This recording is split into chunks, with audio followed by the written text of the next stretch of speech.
Hi, my name is Yadunath Das, and as you can probably guess, because I'm a white guy with a polysyllabic Sanskrit name, I'm a Hare Krishna. I'm sorry, I should address you like a proper Vaishnava. So, Haribol, Haribol, hey, Haribol, Haribol. I'm not a my religion is better than your religion kind of guy, but did you ever notice that our Haribol has the Jewish shalom beat by miles, or I guess meters in this case? You familiar with this word shalom? It's a Hebrew word. It can mean hello or goodbye or peace. But check out Haribol. It's a greeting. Hey, Haribol, how's it going? It's a closer. See you tomorrow. Haribol. It can also mean peace. You ever come across a 76-year-old Prabhupada disciple who never quite made it out of the 60s? Hey, prabhu, Haribol, man, out of sight. Yeah, but it can also mean other things. Haribol can mean, may I have your attention? As in, Haribol, Haribol, please take your seats. We're ready to begin. Haribol. Right? It can mean, excuse me, as in, Haribol, Boga offering coming through. Haribol. Yeah. It can mean testing, 1, 2, 3, as in, Haribol, Haribol, Hare Krishna, Haribol. It can mean, oh, I like him, as in, next week at the Sunday feast, we'll have His Holiness Sachinanda Maharaj. Haribol. It can also mean, you should be ashamed of yourself, as in, I can't believe you ate all that halava. Haribol. It can mean thank you, as in, I just wanted you to have this Mahaprasad.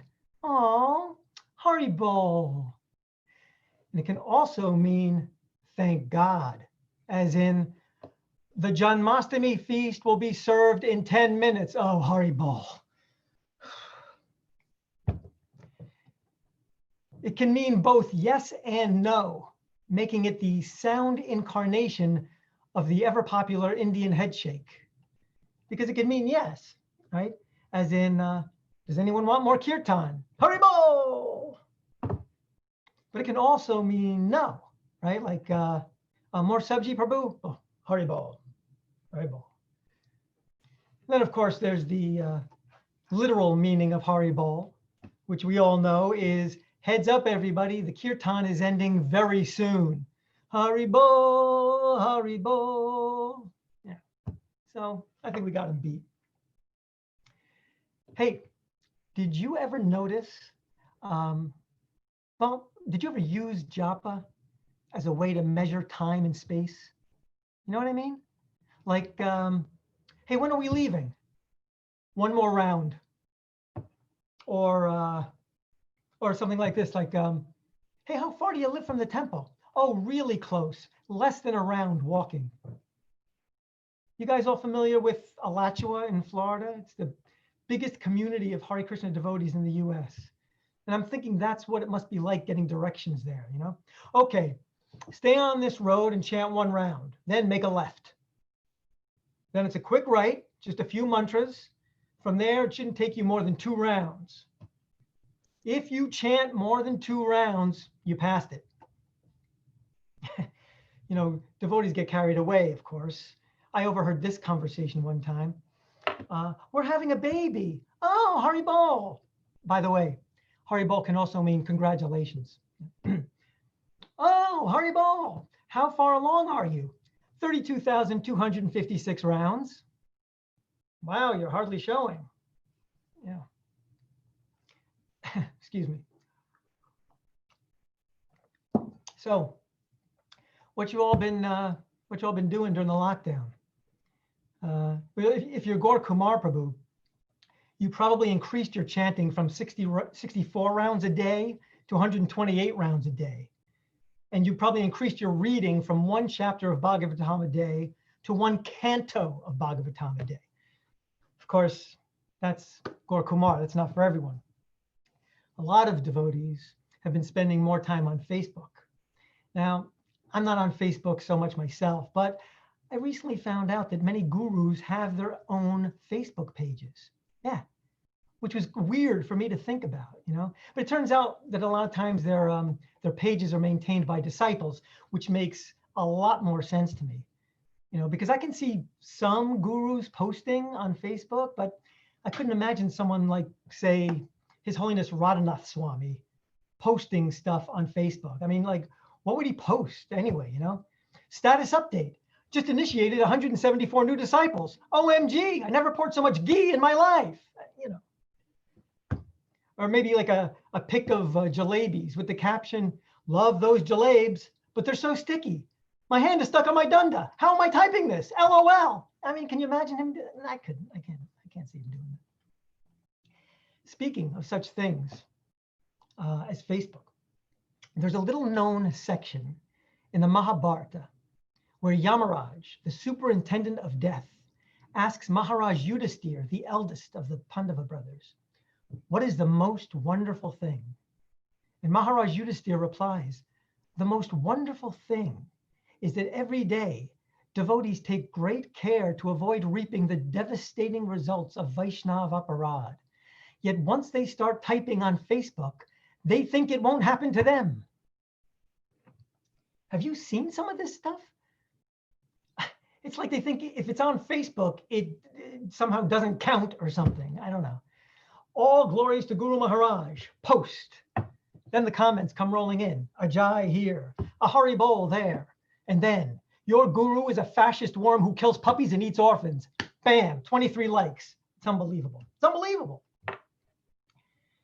You know, let me give you a little background about myself. I tried different kinds of meditation before joining the Hare Krishnas. Silent meditation is always popular, but I don't know, I'm just not good at it. I tried it anyway, though. I mean, why not, right? You know what they say, you only go around several million times. Sorry, you all know we believe in reincarnation, right? Anyway, once I tried that silent meditation where you stare at a candle flame, right? I sat completely still with my back perfectly straight and my head fully aligned with my spine, right? My legs were folded in a half lotus position. I sat like this pretty peacefully for about 20, maybe it was even 30 seconds. And then it started to hurt and I was getting bored. So I started pacing back and forth, you know, still looking at the candle. And then I pet the cat and look at the candle. I watch a little TV going back and forth, TV, candle, TV, candle. Then I go on YouTube, phone, candle, phone, candle.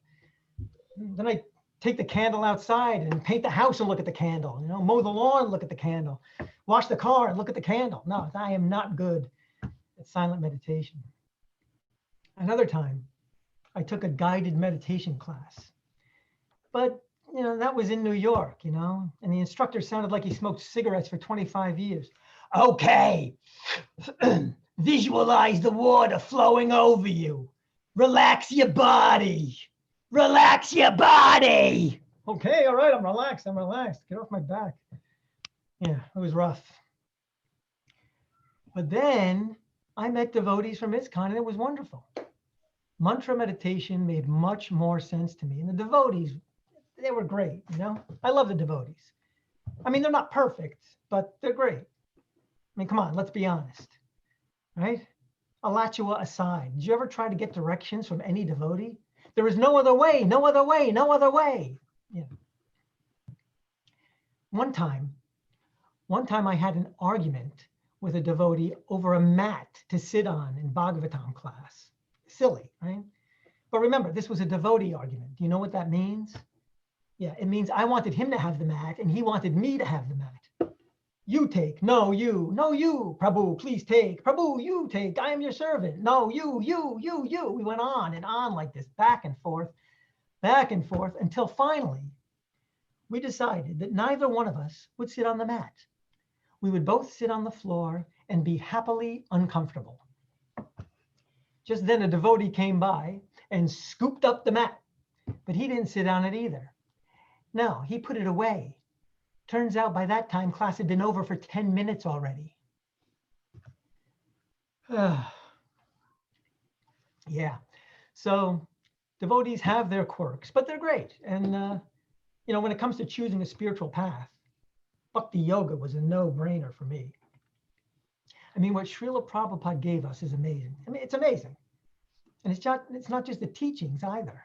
You know, so many devotees have glorified Srila Prabhupada in so many ways, but nobody ever talks about the beautiful, elevated language that he gave us, right? Yeah, see, in ISKCON, we honor prasadam. Isn't that lovely? We honor prasadam. We take rest, right? Where are you going? I'm going to take rest. We even pass stool, right? That don't sound too bad. That does not sound bad. Other people just eat, sleep, and crap. I mean, this is good stuff. You know, whenever I think about the devotees, especially devotees like Gaur Kumar Prabhu, and all the service that he does, I immediately hear the voice of God, yeah, the voice of Krishna. And what I hear Krishna say is, what's wrong with you? Why can't you be more like him? And, I have to tell you, you can't really call me a devotee. I'm no devotee. I'm not trying to be humble here either. I'm really not. I can't hack it. Here, let me give you an example. I have my own take on Brahma Muhurta. Every day I get out of bed 2 hours before noon. You familiar with the phrase Vartma Pradarshaka Guru? Your Vartma Pradarshaka Guru is the person who introduces you to Bhakti Yoga. So you're naturally indebted to that person. Well, my Vartma Pradarshaka Guru was blueberry halva. I got a little picture of it on my altar at home. Last month for Kartik, the best I could do was vow to stop using the words nectar and ecstatic so much. See, I'm no devotee. Sometimes I'm sitting there chanting, right? Especially very early in the morning, like 11 o'clock. And I slowly start to slump down until, technically speaking, I am asleep, but my lips are still moving, just at half speed.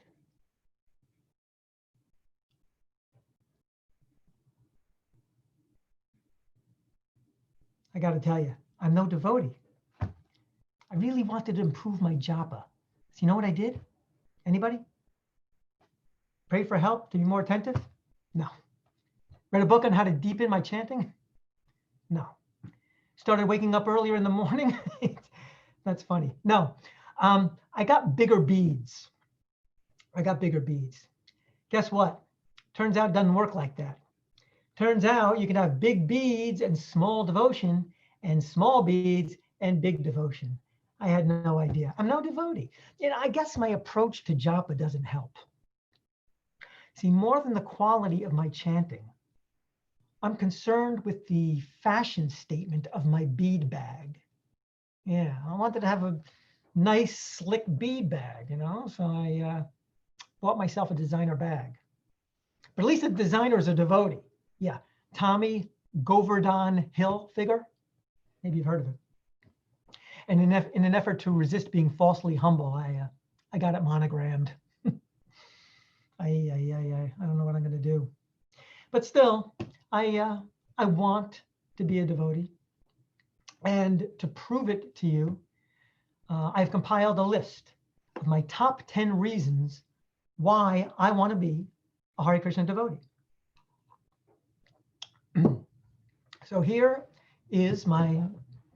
are my top 10 reasons why I want to be a Hare Krishna devotee. Number 10, you can't get a hangover from a mango lassi. Number 9, there's a better chance of meeting Amitabh Bachchan. Did I say that right? Number 8, there are other places you can work up a sweat singing and dancing, but not at 4:30 in the morning. Number 7, unlike the Christian cross, Tulsi beads won't set off the metal detector at the airport. Number 6, Jews have 10 commandments, Christians have 7 deadly sins. Devotees only have 4 regulative principles. Number 5, the public no longer views devotees crazy or obnoxious thanks to QAnon and Donald Trump. Number 4, when you gain 10 pounds, it's reassuring to be told you're not your body. Number 3, ISKCON put the cult in Vedic culture. Number 2, you can pay off your student loan with all the money you'll save when you stop buying lottery tickets and drinking beer. And the number 1 reason why I want to be a Hare Krishna devotee, 3 words, Maha Gulab Jamans. Thank you very much for your kind attention, Prabhus. Srila Prabhupada ki jai. Jai. Yadunath Prabhu ki jai. Thank you so much, Yadunath Prabhu, for making us laugh for the last 30 minutes. Thank you so much. Also, I just want to tell everyone that whatever Yadunath Prabhu said about him not being a devotee is not at all true. In fact, he wakes up every morning for Mangalarti, chants all his rounds very early in the morning. And in terms of service, he's running 26 Second Avenue almost single-handedly for so many years and taking on so much responsibility and so much service. And well, Kumar, if we knew that you were the comedian, then we could have had you just do the whole thing. This is great. I love what you're doing now. So, very funny. So thank you again, Yadunath Prabhu, for being with us here. And so let's move on. We are almost at 8 o'clock. So I know there are several devotees sitting next to each other in the Jersey City base. If you're in a different team, so Parikshit Prabhu, can you go to another room, please? You're in a different room. So we'll be starting the next round. The next round is called the debate round. So what's going to happen here is that I'm going to present a scenario and I'm going to have people go into their breakout rooms, discuss about the scenario, and then come back and present their argument. Is that clear for all the people participating?